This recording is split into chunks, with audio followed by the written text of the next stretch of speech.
Welcome to IGH Going Rogue. Today is Thursday, March the 13th. And so much going on these days, this week, the last few days. We see the CR up on the Hill, Schumer, saying that the Democrats are locked in step and are not going to support this. They are going to block and shut down the government. There's some buzz about maybe Fetterman trying to lead a coalition of Democrats to get to the votes needed, the 60 votes. We'll see what happens. And on the other side, there's getting tremendous amount of attention. Look, the markets are going to respond because the markets respond. They're sensitive. They don't like a lot of uncertainty, and realistically, there's so many people in the market. It's not just very qualified investors. It's anybody and everyone. So that many people, that don't know enough can, shift the market, move the market, whatever. But there is no trade war. Maybe Canada believes they are in a trade war, but they're irrelevant. They're a joke. They are a socialist joke, to tell you the truth. Back in my professional career, I had an office in Toronto and in Calgary. And, when I ran the Americas for, a Fortune 10 company, the Canadians are very, very weak people. They're very socialist. They lean to the left. They love the nanny and daddy state. They want, mommy and daddy to take care of them until they fucking die. And, that's just a reality. You look at Trudeau and people like that, and that's exactly a reflection of who they are.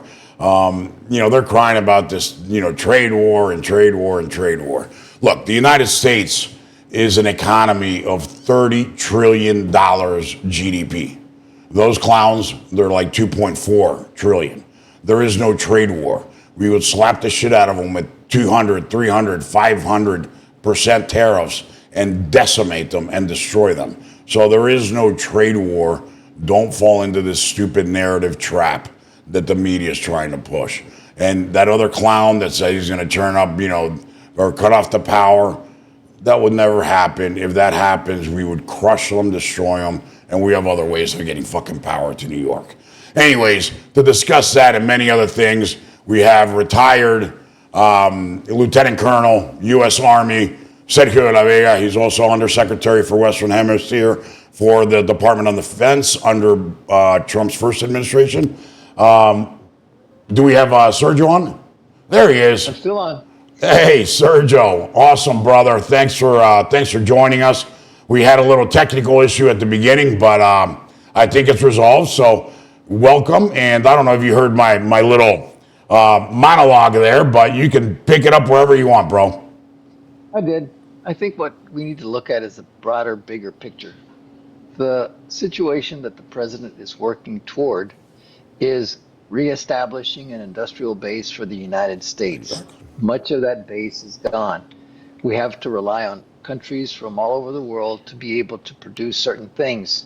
And the things that we can't produce here, we can't produce at volume. And what I'm talking about, particularly in my case, I'm focused on defense, is you need to have an industrial base that can produce planes, ships, tanks, you name the vehicle that you need for war, and you need to be able to produce that in-house.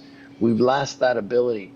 Much of our industrial and production base has moved offshore, and what the president is working towards is to bring the industrial base back. You want to be able to build ships, you want to be able to build planes, and you want to be able to build tanks and armored personnel carriers. And I'm just looking at the defense side of it, but he's looking at the bigger picture, which includes a lot of other industries that have left. Unfortunately, to be able to do that is you've got to create disruptions, and that's what the disruptions are what we're seeing. And the tariffs may or may not be a mechanism to create leverage, but I look at the broader picture, which is we need to get our industrial base back on track because modern war is going to be different. And You have to start also looking at the platforms that you're going to be creating because ships are going to be more vulnerable.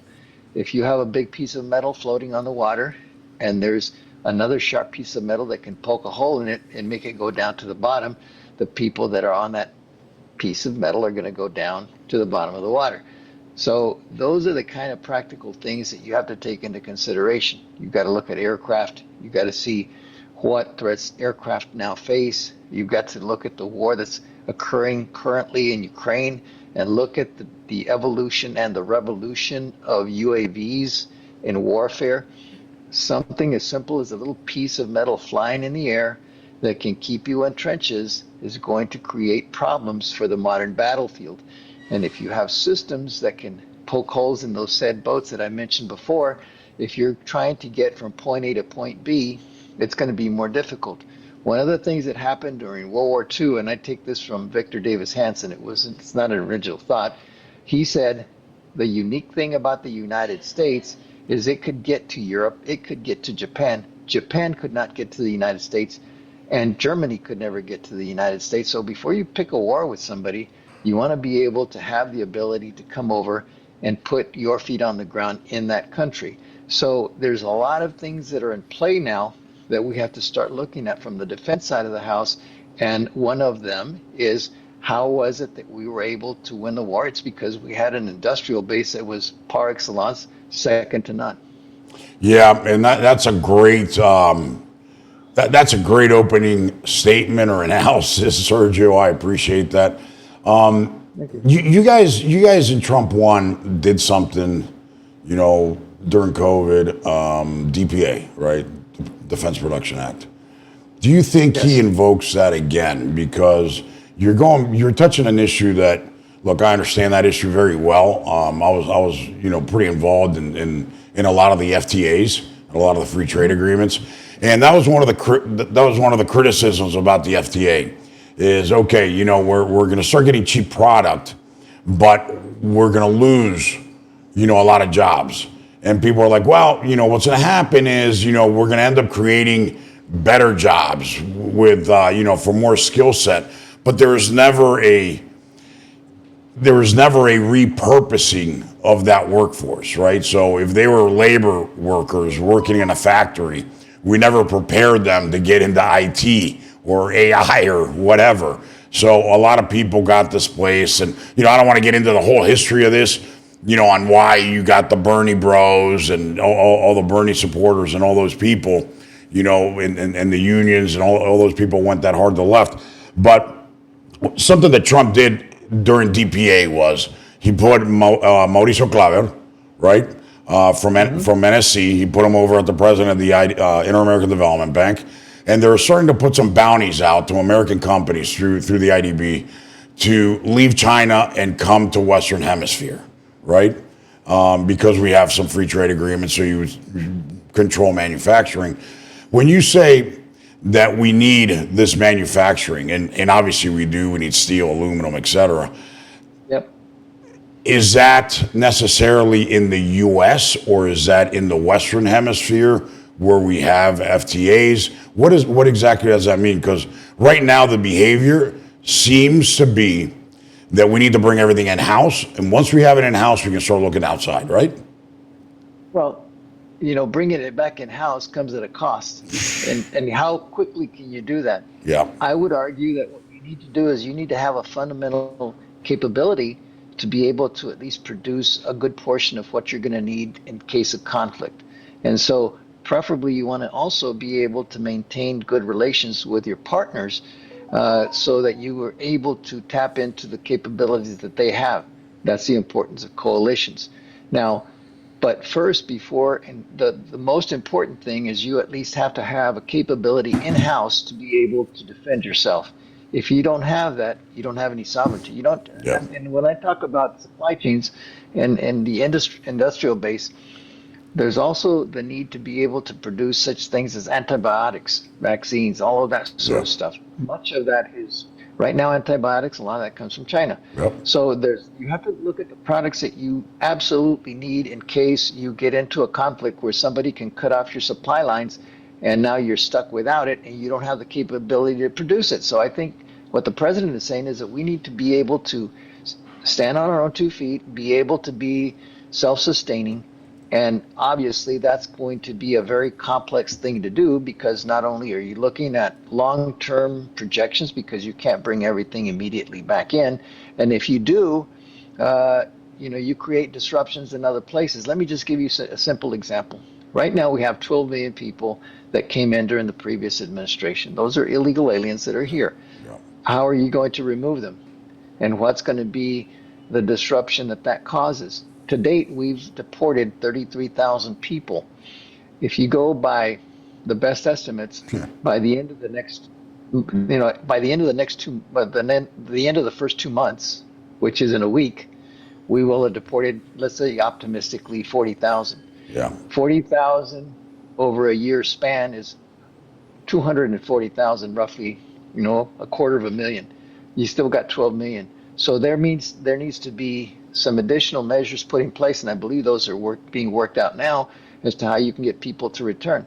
The other thing that you have to take into consideration is as you start pulling people back, how many of those people are working in positions that are taking advantage of our labor market, because one of the reasons you wanted to have illegal aliens is so you could depress prices and you could have profits still stay up, which means that businesses continue to operate at a greater profit line because you're not paying a minimum wage. Right. So you've got all these illegal aliens, you've got all this economic growth based on that.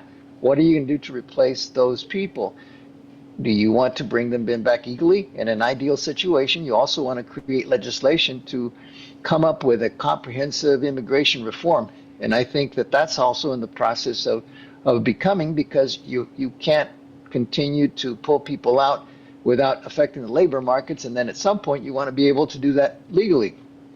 You also have to take a look at what are the incentives to get people to leave, because finding people in workplaces and dragging them out and all that, that's a very cumbersome process, and it's going to give you the numbers that you need. You're going to have to motivate people to return. How do you do that? You tell them, okay, over the next, I believe this is already being implemented. You're going to have the CBP app that now says, okay, I'm getting ready to leave, and you give proof of that you've departed, and then you can up your numbers. But you also need to be able to make a determination of how many people do you then have in a program that allows people to come in legally. For example, farm labor. That's one of those areas where we've done it in the past. You had the Bracero movement that allowed people to come in legally. When Eisenhower was having people leave, he was also working a program that says, but you can stay here legally if you're a part of the Bracero program. Yeah. So those mechanics, those dynamics are complex. They require a lot of coordination. They require time for them to take root. And the president has 4 years to get this done. And you also have to look at, really, you have 2 years because you've got the midterms coming up. And if you don't win back both houses, it's going to make things significantly more difficult to pass through Congress, which means that things are going to slow down somewhat. So when you throw all of this into the mix, it's going to be a situation that is complex at a minimum. Yeah, 100%. And, touching that number, we know that the number is somewhere around like 680 or 700,000 criminal illegals, right? So, Right. Just using that simple math is going to take us over 2 years to try and just to get rid of, cartels, MS-13, Trinidad, and people like that. So, and then on top of that, we'll have 11 million plus other illegal people that, it's a disaster, a complete disaster. And so one of the things that makes that even more complex is that the responsibility for removing some of those people fall within different departments. For example, if you're talking about illegal criminal immigrants, you got to bring in the DOJ, you got to bring in HSI if they're outside, you got to bring in all these disparate agencies. And oh, by the way, you also have to involve the state and local governments, because the sheriffs they're the mini fiefdoms that are throughout the United States. And if you don't have cooperation from the sheriff's offices, and then even higher from the governors, you're going to have a more difficult time in removing people, because if they decide that they want to stick to their sanctuary cities, you got to run that through the courts, you got to do everything else, and it's going to slow things down. So you got to have a comprehensive plan to be able to look at all of it. And all of those people need to be talking to each other across these disparate agencies and departments. And so that's what makes this even more complex. And so there's a lot of work to be done, and there's a lot of people that need to be looking at this thing from a comprehensive point of Yeah. view. And I believe a lot of that is happening. It's just a matter, Yeah. you know, you also have to take into consideration the president's been in office for 2 months. Yeah. So, Yeah. so everybody's saying, well, look at everything's I falling know. apart, everything's horrible, everything's not working right. Well, you also have been in office for 2 months. You don't even have a full complement of people in Not all even, positions right? of Because departments. like I was telling somebody yesterday, because they were like, yeah, everyone's freaking out that, the market's going to hell and the prices aren't coming down. I said, you do realize that he swore in January 20th. Right. It hasn't been 2 months. It's been a month and change. It's been weeks. Yep. I said, you got to give this guy, like every president gets his honeymoon period of 100 days. He's at 50 something days. I think a Right. lot of things are going to work out. He's coming roaring, guns blazing, and things are going to happen. And, look, going back to this trade situation, because I refuse to call it a trade war, because like I expressed in my monologue, it's not a war. Like if the United States were to take on, Cuba or Barbados, that would not be a war, right? It would probably be considered a war by one of these islands, but for us, it would be probably a military exercise because it would be So, so overwhelming. So so let I me don't let want me to, I don't want to, I don't want to. I don't want to fall into the narrative, Sergio, of saying that we're in a trade war with Canada because we're not. We're just so astronomically overpowering. The issue is, and I just want to get into this, and then I'm going to let you go. What people don't understand is what the president is looking for is reciprocity.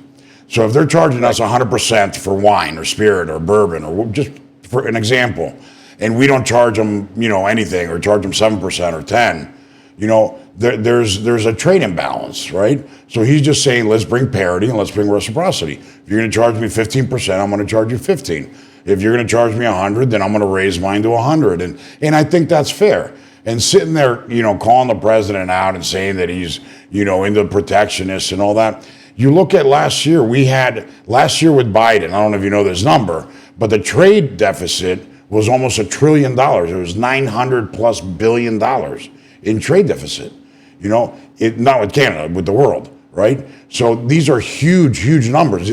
This means that there is almost $1 trillion that are leaving the United States that are not coming back. And that's not good, Well, right? well, I think more important than the deficit is the debt.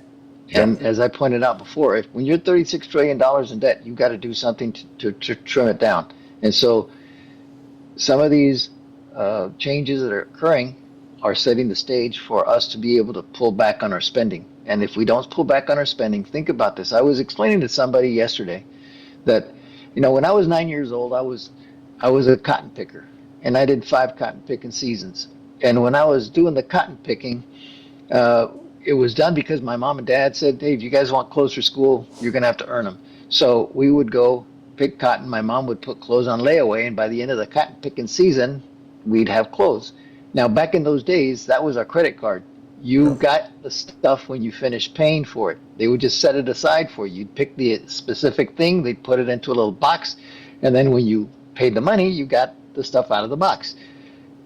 Today, we are spending at a 123 debt to GDP ratio. That Wow. means we are writing hot checks to the tune of 23,000, or I'm sorry, 23%. And so that's not sustainable. And that's, we were cotton pickers, and we had enough sense to know that you don't spend what you don't have. Yeah. But yet we, as the most powerful nation in the world, have not learned that lesson. And we're not even in a crisis. The last time that we spent at those rates was during World War II. So we need to reel in spending because we cannot continue to do what we've been doing. All of these things pose significant challenges to the president. So when you start thinking about all the things that are on his plate, he's trying to end 2 wars. He's wanting to reinstitute a solid industrial base for the United States. He's looking at labor. He's looking at immigrants. And by the way, those immigrants were brought in here so that you could turn the tide of how people affiliate with their parties. If you bring in a bunch of people and you're putting them up in hotels in New York, and you see them coming up with their Biden T-shirts, I wonder if that sends a message. This is a good way to be able to get a lot of voters, and that's done by design. And so that's got to turn around, because we need to be a country that's of the rule of law, a country that spends in accordance with its means, and especially when you are the world's reserve currency. As I pointed out before, if you look at the service to our national debt, it's equivalent to our defense spending. That's not sustainable. We've got to stop that. We've got to turn that around. And then you also can't have wars burning out of control, because if we get involved in a war, it's very destructive, and it's just a sunk cost, because it's about destroying things. People say, well, after World War II, we were the top dog. Yeah, because everything else was destroyed. There was nobody else to compete with. The only people that could produce anything after World War II was the United States. And of course, our economy is going to go up, because everybody needs to buy the stuff that we're producing. But what happens if you happen to be on the losing end of things? Yeah. That's something that you have to take into consideration. Just one anecdote on wars. You never want to get yourself involved in unnecessary conflicts, because we don't do well in unnecessary conflicts. If you look at a little country, El Salvador. El Salvador is the size of Massachusetts. Yeah.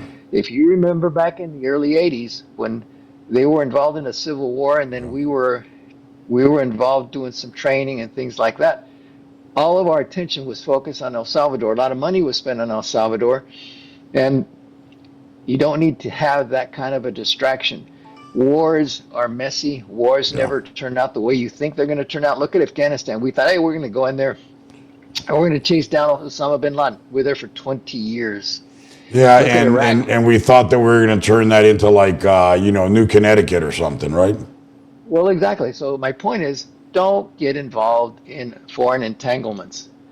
If you're going to go after somebody, go take care of it and get out. Right. If somebody, because the alternative is you're going to get yourself bogged down, and it's going to be messy, and it's going to be costly. And look at how much look at what it's done to the United States. Look at the money that we spend on Iraq and Afghanistan. Yeah. So we don't want to get involved in wars. Avoid wars, but you also want to let people know, if you mess with me, that's not a good idea. And you have to, I believe in the pillars of national power.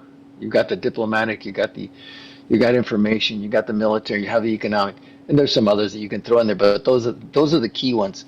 You don't pull out the M until you're ready to smash something, because militaries are about breaking things and killing people. You do that very effectively. Or the flip side of that coin is, when nobody else can get something done in a humanitarian sense, we're the guys that come in to do that.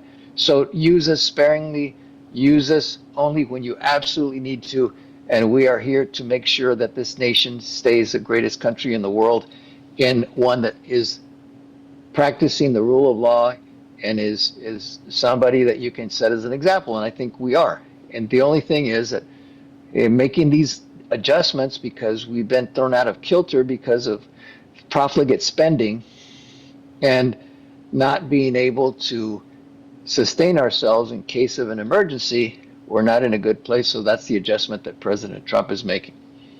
Wow, that was fascinating. You've touched so many things that I want to go back to. First of all, I want to say this. I want to say thank you for your service. You made me very fucking proud a minute ago when you said, the military were really good at breaking things and killing people, and that is the truth, and that's what makes America the greatest fucking country in the history of the world, because nobody can fuck with our military. So thank you very much. We have to go to commercial break, but when we come back, Sergio, you said something that was very key, very important, and you touched it subtly, but me and you have talked about this offline in the past. I think it deserves a deep dive, because everybody talks about it, and those of us that mention it get thrown into the conspiracy theory zone. So we're going to be right back. But if you destroy this person's country and they still want to fight, like, we could have left Afghanistan, we could have left Iraq, we could have destroyed, leveled that place, turned it into a parking lot, into a big pile of rubble, and left. we didn't, and they continue to fight us, right? They never gave up. But if we would have left, we would have left them, in ruins and be done and called victory. We could have said, you know what, we won, we beat the shit out of them, see you later, let's go party, right? And, they're left to go lick their wounds and figure shit out on their own. I mean, we technically would have won, but we didn't. We stayed, right? Which was a huge mistake, I think, because the big mistake was we left the way that we did, and this is what President Trump has been saying. Do not get yourself involved in wars where you're not going to go defeat the enemy. Do not get yourself in foreign entanglements that just have you bleeding money and American lives. For what reason? If you do not have a strategy on what it is that you're fighting for, you're in the wrong fight. If you'll recall, President Biden said after, when the war started, he says, "Oh, we'll see how it goes in a month." And then the strategy from that point on was, as long as it takes. That's not a strategy. This is the ridiculousness of how the situation in Ukraine developed. So then all of a sudden you had to ad hoc everything. You had to fly, had to do seat of the pants navigation, and then you got enough for the Europeans to realize, oh my goodness, this is in our backyard. This is at our frontiers. We're going to have to deal with this, because if you look at the history of Europe let's just go back 1,000 years. You can go beyond that. But just the last 1,000 years, that's easy to keep track of. When was there a century in the last millennium where Europe has been at peace? I can only think of a couple of respites, and one was after Napoleon was defeated in 1815. That went all the way to 1853, if I'm not mistaken. I think it was 53 when the Crimea War started. So that was a brief break in the hostilities, and so Europe has this habit of getting itself into wars. So when you start seeing these things with Russia invading another country, there's the other countries have to respond.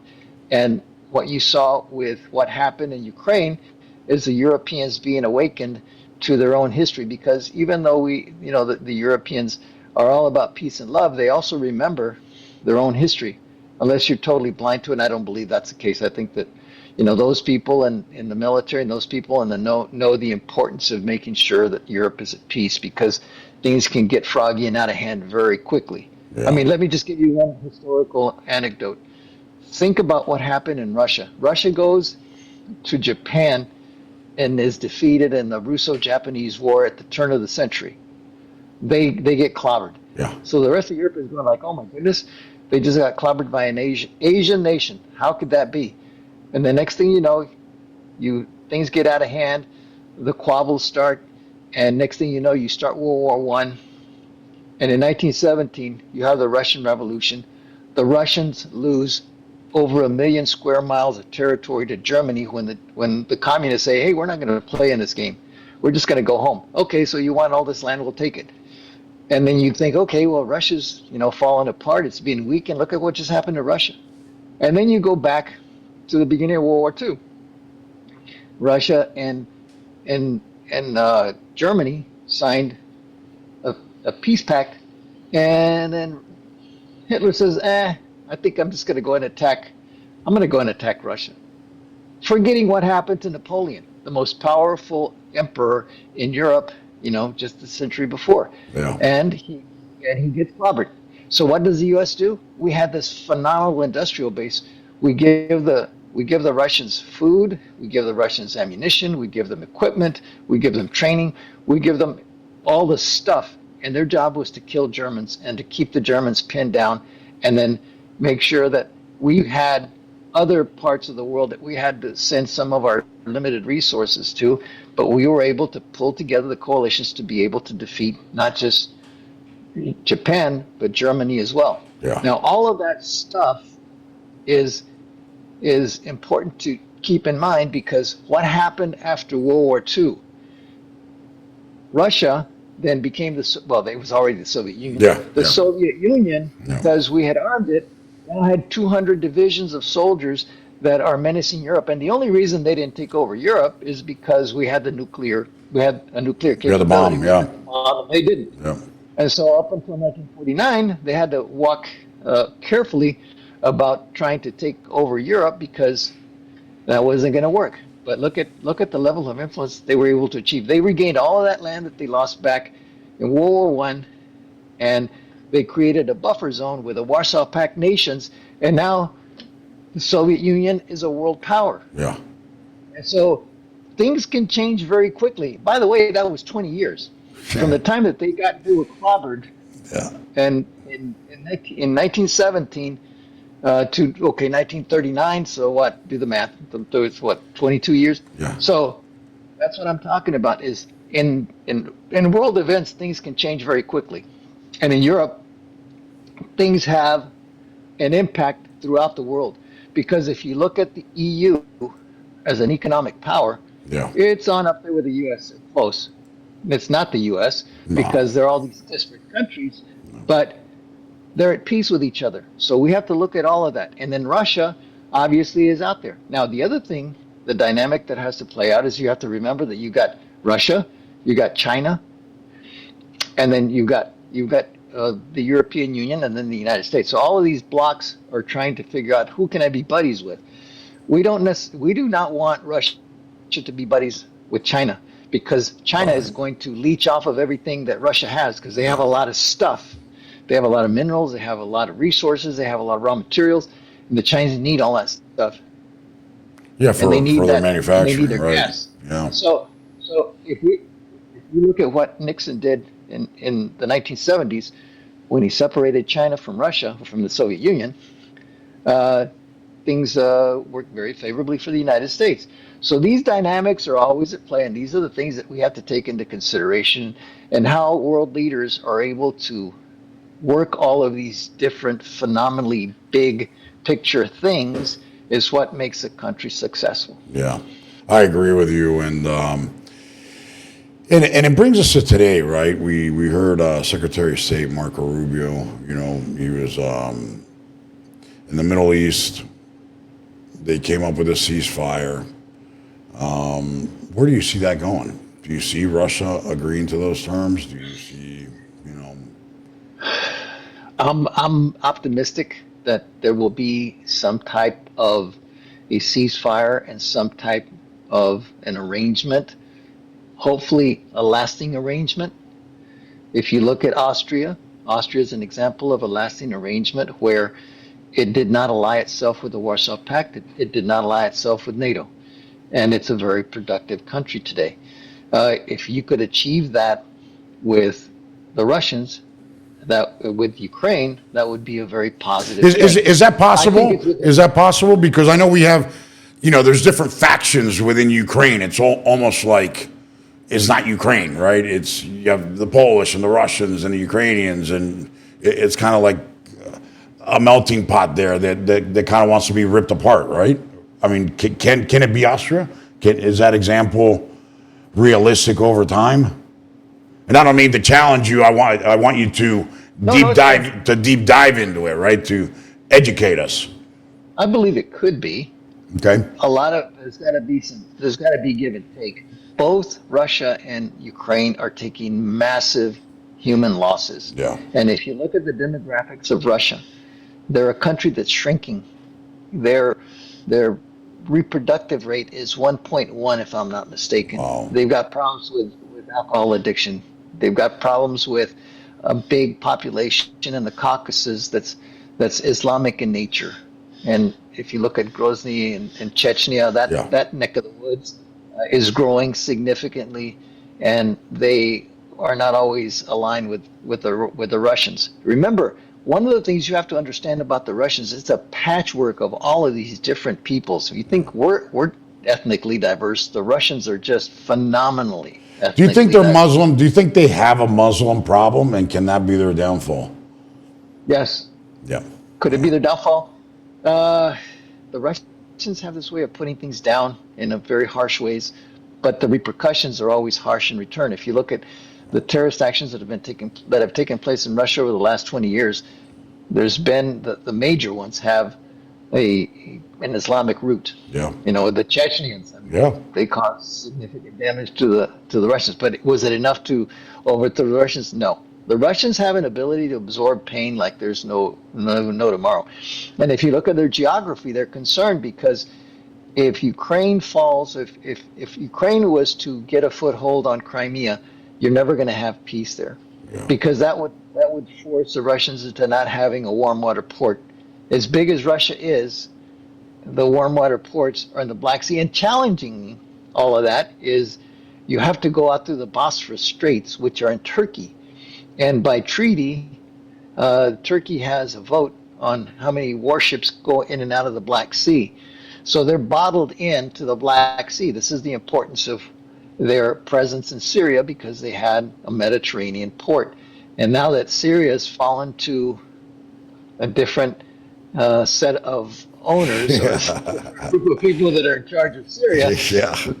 that challenges the Russians yet again.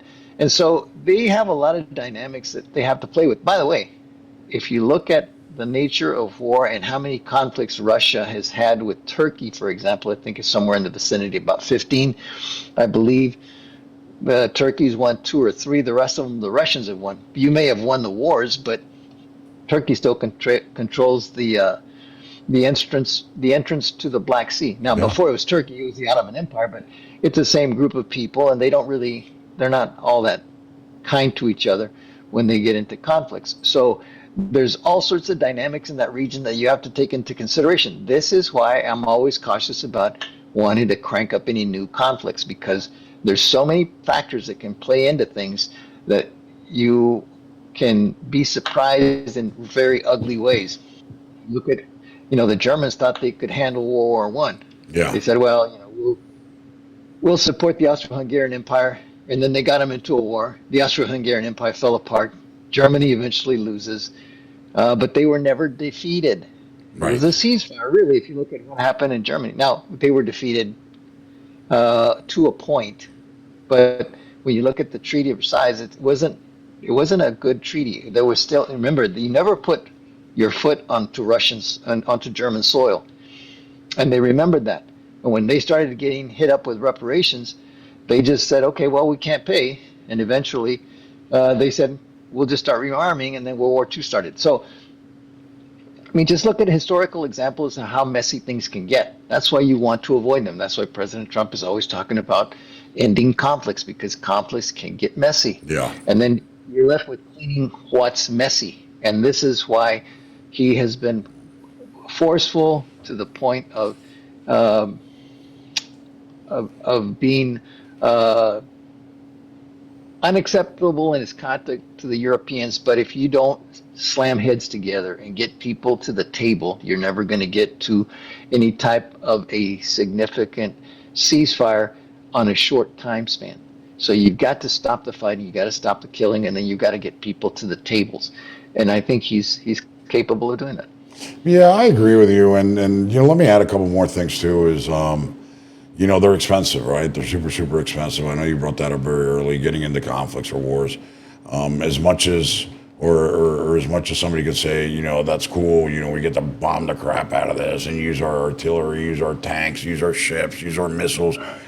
But, the casualties, the loss of life, and the cost is just so astronomical. Sergio, we brought up under this history lesson here, Syria. There's some things happening in Syria now that are horrendous.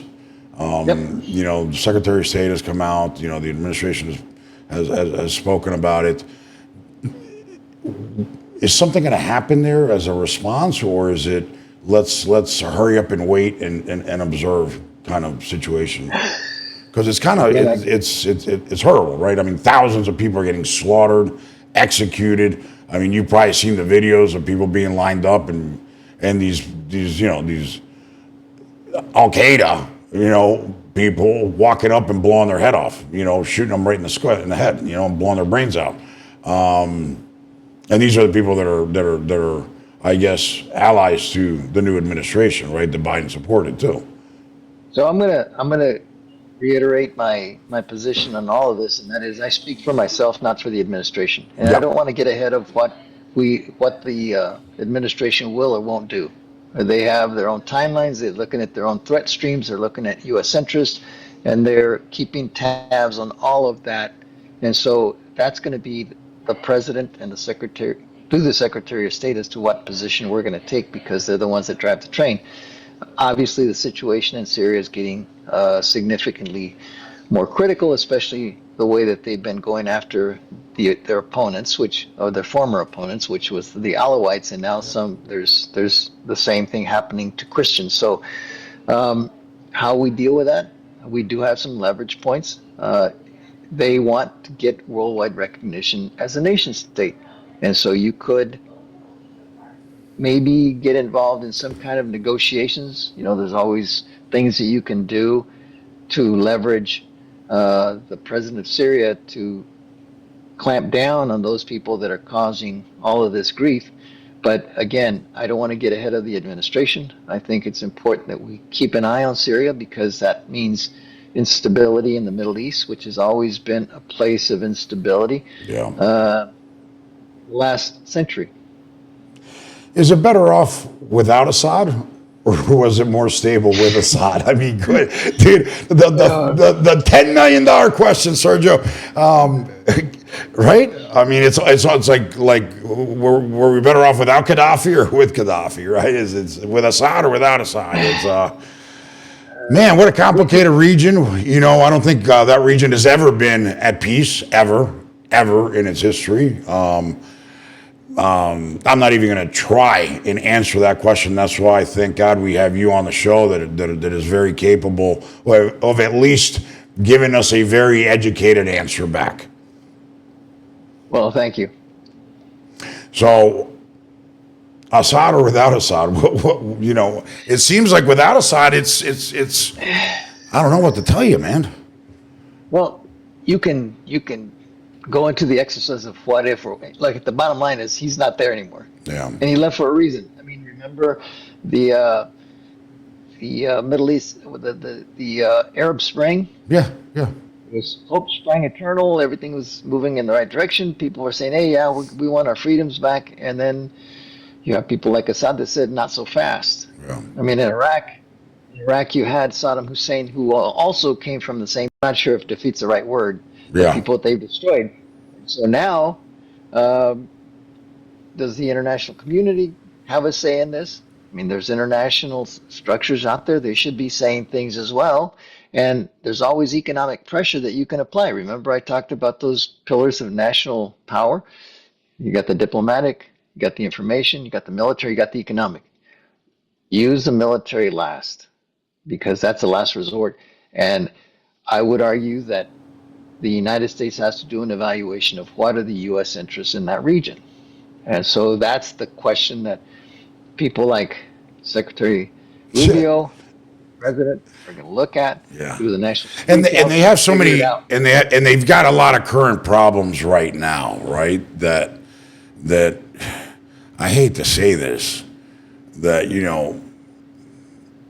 what's going on in Syria is not at the top of the list, right? It's just not. Well, look, I go back to what resources do you have? We're spending 23% of our budget on credit. We're writing hot checks, so to cover the hot checks you put on a credit card. The credit card's going to charge you interest. So now we're paying way too much on interest. Remember back in the day when everybody was able to buy a house with no interest loans? Yeah.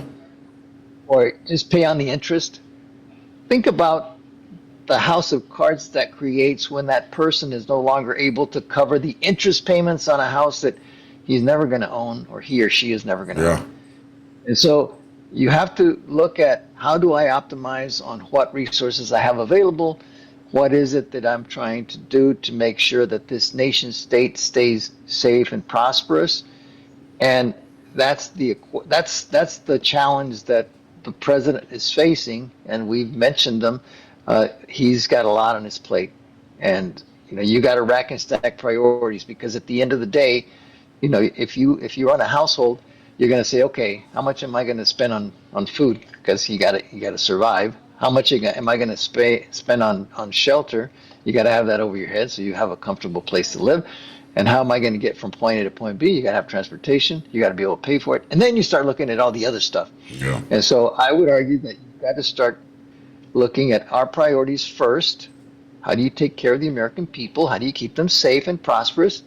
And then you can do a better job of laying out those priorities. And when you're looking at, is it my responsibility to fix everybody else's problems? There's always going to be conflict in the world. Yeah. I mean, all you got to do is go into Mexico right now and look at the city of Culiacan, where I think we mentioned this before. Yeah. They since September, there's been 900 murders and 1,000 disappeared in a city of 1 million. Yeah. This is right south of our borders. And Sergio, you know what? You read my mind, brother. That's why I love having you on the show. You know exactly where I want to go, and you kind of just take me there all on your own. I wanted to touch something. So we know the amount of people that have come in. We know that there are about 680,000 criminal aliens or illegals. You have a list of known terrorists that have come in. Out of that 680,000, there are a bunch that are tied into not only gangs like MS-13 Trinidad, but a bunch of them work for cartels, right? For, Jalisco, Guadalajara, Juarez, whatever, right? And when, Sinaloa, you start looking at all that, and you're just talking about Culiacan, is how likely, and I'm gonna ask you this for a specific reason, because in very early 2021, I had a guest on that said 3 things are going to happen during the Biden administration. They're going to test them. Russia is going to test them and probably take Ukraine, and it happened. He said the Chinese are going to also test and try and make a move on Taiwan. That did not happen, even though they put pressure. And we're going to see Iran a lot more active and really trying to create a war. And that didn't happen. Thank God, right? But there was a lot of tension, as we know. He also said something. He said, I suspect that we're going to get hit in the homeland one more time. And I said, what do you mean? Like, just some random bomb? And he goes, no, I think it's going to be a significant hit, like a 9/11 or something real. Because the criminal element, that's here and coming in and continues to come in, but also, the amount of people that have come in through the border that are military fighting age. Those are not just random, farmers and people that are looking for, a job to go work in a field, right? I would be more specific. We start talking about military age males. Well, who do you think is going to come and work in the fields? I mean, you get some viejito that's going to be out there picking cotton. Yeah. That doesn't work very well. So what I would say is beware of those that come in with special skill sets or are motivated by whatever ideology to do bad things. You can send in some really dolty, dumb people to be in Mexican speak halcones, the lookouts. They're hawks. Those guys can give information to people that want to commit bad things. Yep. And if you have some of those smart people commingled, for example, if I'm going to go do something bad, the first thing I want to do is look at what it is that I want to do something bad to. I want to know how people get in, how people get out, how quickly people respond to any emergency that the owner of that establishment is going to make. I want to know what capabilities he has to repel whatever it is I'm trying to do so that I can get away with what I'm doing. And so you have to have people that are watching that, and they have to report back to somebody. And then that somebody has to have the ability to be able to go in and take what it is that he wants from that particular location. And so all of this stuff can work together. And if you have all these people that are coming in, we already know there's 400 on the terrorist watch list. Those are the ones that we caught. Yeah. How many people got through that we didn't catch? And so those are the people that are already here. And I would argue that we already know that terrorists are here. Now, Do they have an ability to act? They have to talk to each other, and you have to keep track of how they're talking to each other, and then what it is that they want to achieve. I mean, we knew that something like 9/11 was going to happen before it did. Yeah. It's just that the Yeah. information didn't get to the appropriate authorities. Do I think that we could get hit on the inside? Absolutely. If at a minimum, we have to be prepared for that. Yeah. But there's mechanisms and the people and the resources to be able to do something bad exist. So And they do 9/11, they do exist. That is a fact, right? So yes, the people and that are qualified to do that kind of damage are here and do exist. That is a fact, right? correct. That is Okay. correct. Yeah. I mean, that's just my assessment. I'm Yeah, again. yeah, no, that's I think I the can't general say it happened. consent, right? That's a general consent amongst, right, It folks. happened before. It can happen again. Yeah. And a dramatic attack on the United States will have a significant impact because all of a sudden people are going to be assessing how we respond. You're always looking when somebody gets attacked. The first thing you do is you start looking. Okay, how did they do? How did they respond to that particular incident? Right. If you'll recall, when the Chechens went into the movie theater in Russia, how did the Russians respond? You know how they put people to remember they put people to sleep through the ventilation system of that movie theater? Yep. Or what they did is they pumped fentanyl into the theater. Wow. And the problem is when the Russians were there waking people up because they fell asleep, they aerosolized the fentanyl and people just passed out. And then they came in with Narcan needles poking people to get them back up and running. The problem is that they didn't bring enough, and some people died Yeah. because they got fentanyl poisoning. Yeah. So we know that. So we analyze that and we say, okay, what does this say about their capabilities? People are always looking at how you respond to things. And so when things happen, you see, okay, how did that country respond to that particular attack? And so there's always this constant analysis. But the fact that there are individuals in this country that could cause the U.S. harm is a reality. Yeah. And so it's the job of our institutions to track those people and find out where they are and make sure that you prevent them. A lot of stuff is not known to the public because there's so many things, there's so many horrible things that are intercepted and not acted upon because we have people whose job it is to keep us safe. And so you only know when they fail. Yeah. And so this is why people say you may be successful at preventing something 99% of the time, but it's that 1% that really puts you in a pickle, and that's what happened during 9/11. Yeah. I think there's been plenty of actions taken against us that have been prevented because people were alert and awake, and you kept people from doing bad things. Yeah. And so we don't always know about those. Let me ask you something. Let me ask you something, and I agree with you, by the way, because I think every day, or at least every week, there are multiple attempts that are intercepted and prevented and stopped, right, by our intel agencies or our law enforcement agencies or our military or what be it. My question is this: you know Western Hemisphere very, very well. You were Undersecretary of Defense for Western Hemisphere. You obviously understand Mexico and the cartels and the rest of the region. There seems to be a lot of sable rattling on our side that we'll go take out and destroy the cartels.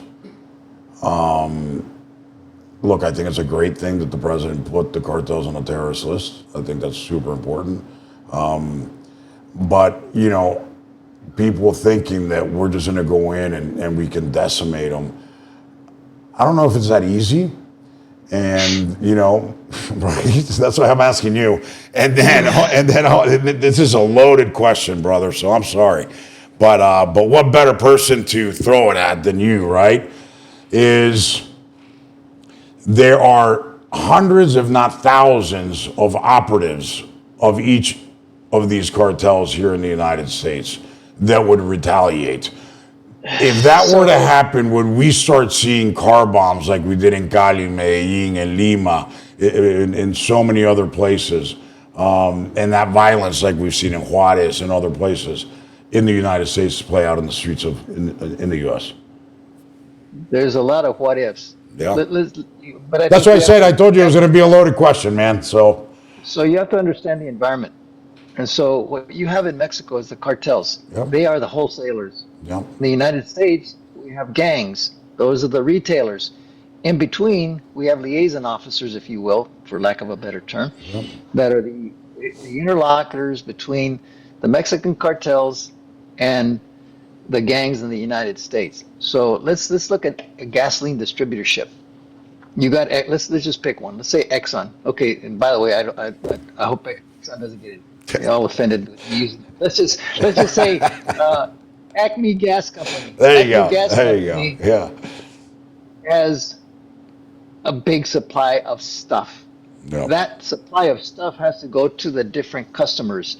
So the big supplier has a big it's a sea tanker, and then they put those into 18 wheelers, and they take the 18 wheelers to distribution points, and then those distribution points provide those to the retailers, or the wholesalers turn it to the retailers, which are the gangs, and you get different gangs. There are gangs all over the place.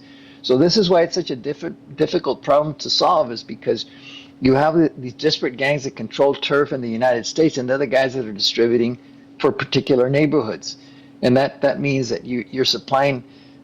You name the gang; those guys are connected to the cartels because those are the mass suppliers. Right. So if you go after the mass suppliers, uh, what you end up with is lesser suppliers. And so this is the problem Oh, that if you wow. knock, just Hey, think about this. Sergio, Russia just agreed to a ceasefire. There you go. Yeah, So you're what right. I You're right, said, my friend. So go ahead, I mean, please. I'm sorry.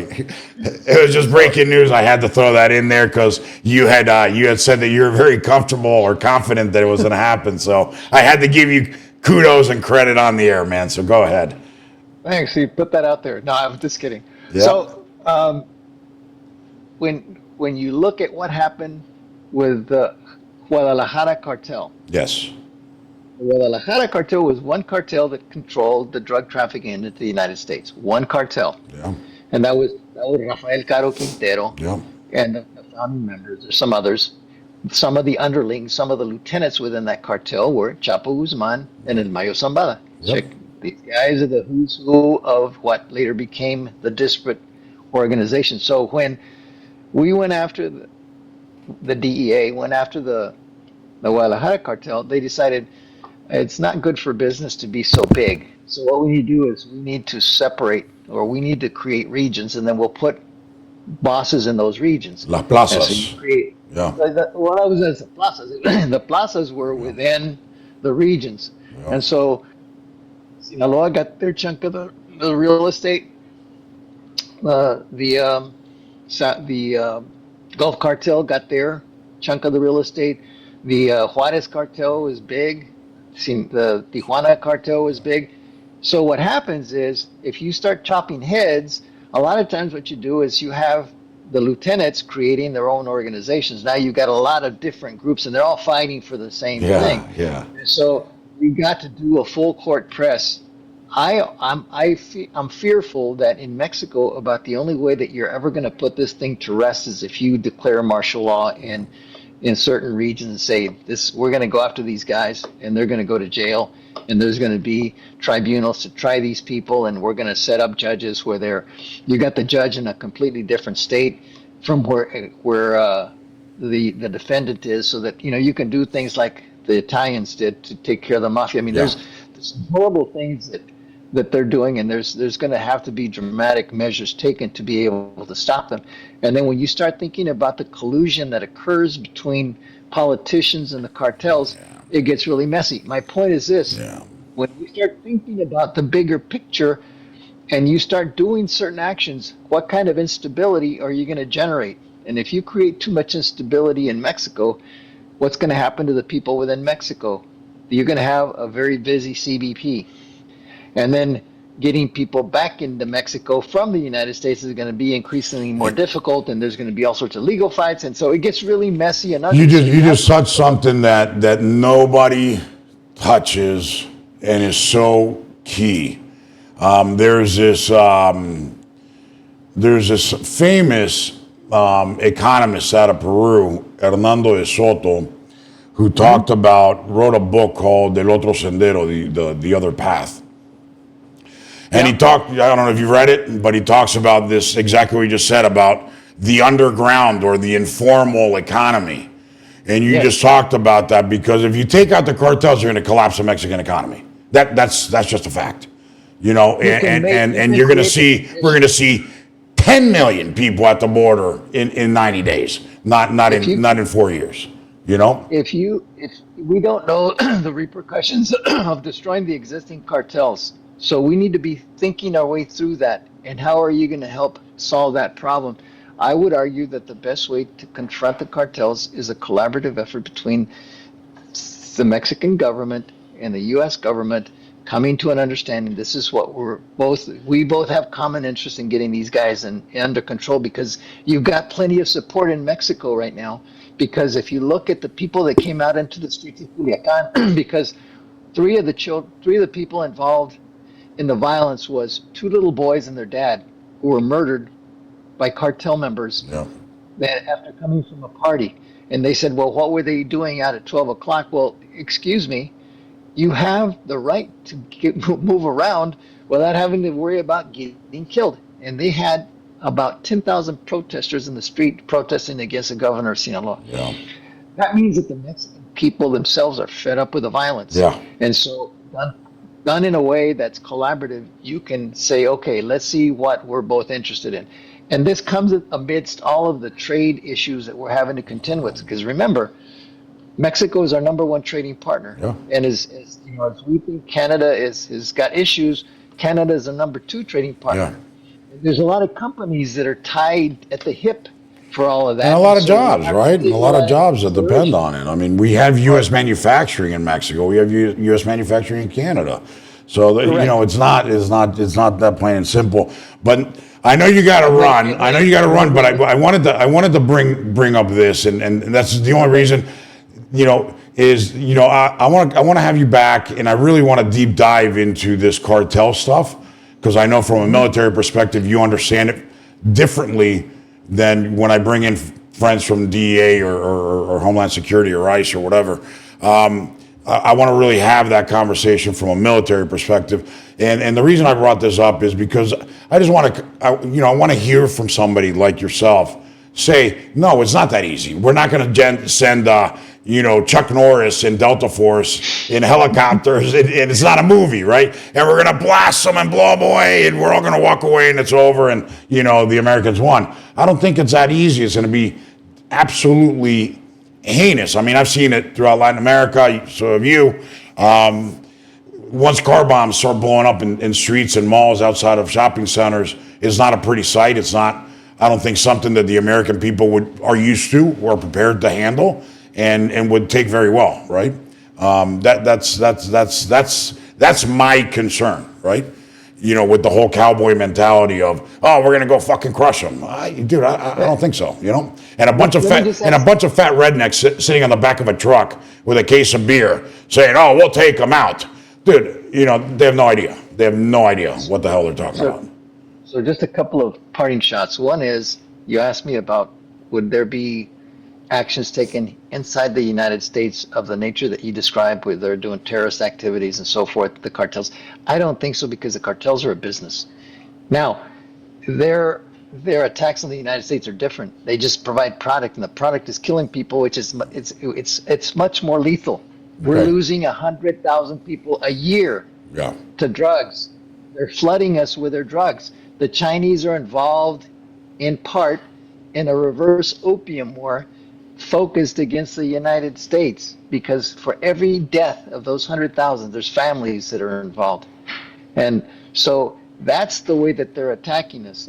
You have to look at this asymmetrically. This is not a war. What I was referring to in retaliation is, if we go in militarily and try and take them out, you don't think they're going to respond here? They're going to have some of their people, their capos, whoever, plant a bomb here and there, or random acts of violence? You don't think they would do that? I mean, if there's a target of opportunity, it may be, but I don't see it that way. Okay. I see they're on a different battlefield. Okay. They're in a different environment. And the other thing is you mentioned about I don't know about rednecks. I kind of what define a redneck. I mean Hey, people they call me the Hispanic redneck, man. So it's no, all good. You know. so there's people that like to sit there and posit and opine, but at the end of the day, war is a messy, Yeah. messy business. That's right. And everybody, remember what we thought when we went into Iraq the second time? Yeah. We're going to do shock and awe. We're going to do X, Y, and Z, and then we got stuck there for a long time, and that was what initially you're going to have some successes, but once you're in there, what happens next? And even if the Russians don't put an end to this conflict, if they think the Ukrainians are just going to roll over and say, okay, that's pretty cool. If you look at World War II, when the Germans invaded Ukraine, they stuck to the cities because every time they went to their cars, they were worried that somebody had planted a bomb. And so there was always this paranoia because guerrilla war sets in, and then it gets really, really ugly. When you go from a conventional war that's been unresolved to one that still has a will to fight, guerrillas are going to be a thorn in your side forever and a day. That's why it's so important to put this thing to bed, put it to rest, because it gets messy and ugly. And my point is, I warn again, when you get into wars, it's about breaking things and killing people. And it's not a good thing because it's also expensive. So you don't want to add that cost to your national spending. Man, that was fantastic, Sergio. Thank you again. You're an encyclopedia. You're the professor. You're the professor. What can I say? I feel like I'm in class. Just listening to a professor. Educate us all on these matters. We have to get you back, and I appreciate you touching very lightly on the cartel situation. I really want to talk about this because there's a lot of misconceptions. And like I said, I talked to a lot of agency guys. I talked to DEA guys. I talked to ICE guys. I talked to CBP, whoever. A whole bunch of folks that have been in there and done that for decades. And I've never actually had the cartel conversation with a military person. And I'm suspecting that it's a very different opinion, or slightly different, but there's a different opinion in there, and I'd love to hear it. So I think we just got a little bit of it. We'd love to have you back, and hopefully we can do that very soon. It's a messy business. Thank you. Awesome. Thank you, Sergio. You're the best, man. Take care. Thanks a bunch. All right, guys. That was retired Army Colonel Sergio de la Pena. Also, he was the former Undersecretary of Defense for Western Hemisphere under Trump 1, and just a good guy, really, really solid guy. He's not, one of those crazies, gung ho. He's not, you heard him. He's very, very sober. He doesn't jump to a lot of conclusions. He's not one of those bomb throwers and agitators. He says it like it is. He's very matter of fact, and he just his grasp on the issues, on history, is very refreshing. That's why we like having him on the show. We had him on, in the past with Battleground multiple times, and we're going to have him, on a regular basis, hopefully, on Going Rogue. So it'll be fun next time we talk to him because, like I said, we just telegraphed it. We hear from so many agencies, law enforcement agencies, DEA, CIA, you name it, with their interactions with the cartels. Never really heard it from a military perspective. I think we should. Interesting that he says that he doesn't believe that there would be a retaliation if we go after the cartels militarily and attack them in their, in Mexico or wherever and start blowing them to hell. Which is kind of different from what we've heard from agency or DEA guys or ICE guys or whoever. So, we'll see. We'll see. Let's we're going to get him back. We're going to deep dive into that, and we're going to hear why he thinks that wouldn't happen or why he thinks it would. And he did say that there are known terrorists here with the resources to conduct a real massive hit, a la 9/11. he also said, hey, there's attacks that are probably prevented every single day, and we don't hear about it. We're only going to hear about it when we get hit. So hopefully that doesn't happen. But we're going to have him back soon. And guys, tomorrow, look back to regular schedule, Law Enforcement Friday. I think we're having Victor Avila join us, former supervisory special agent with ICE.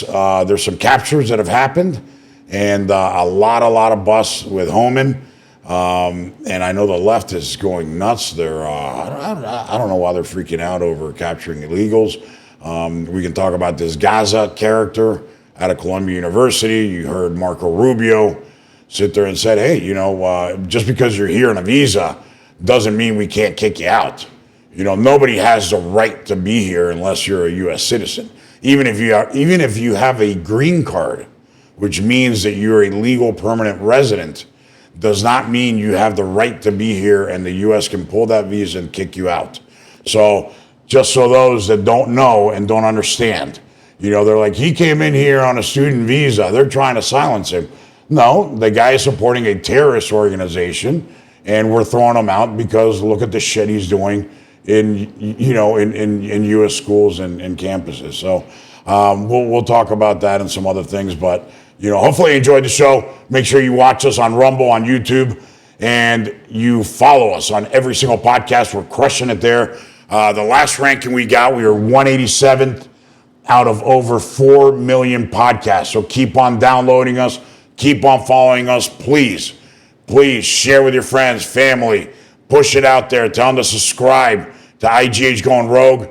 And they'll get notified every time we put an episode of podcast. We're on Spotify, we're on Apple, we're on iHeart, we're on Spreaker, we're on Pandora, we're on Podbean, Podchaser, Amazon Music, Audible. I don't know.